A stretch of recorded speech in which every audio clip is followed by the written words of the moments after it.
AT&T's Network Disaster Recovery Team is here. We're supporting it by deploying some cows, which are cell on wheels, and some Colts, which are cell on light trucks, along with emergency communication vehicles. And those vehicles are being supported for the network, but also for the citizens of Houston.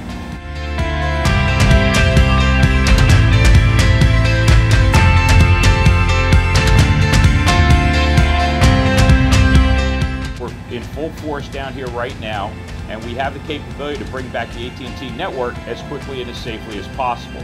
Some of the challenges we're running into is getting from point A to point B. We have an extensive amount of flooding in the area, roads are blocked, Harvey is hanging around, and the rain just is continuous.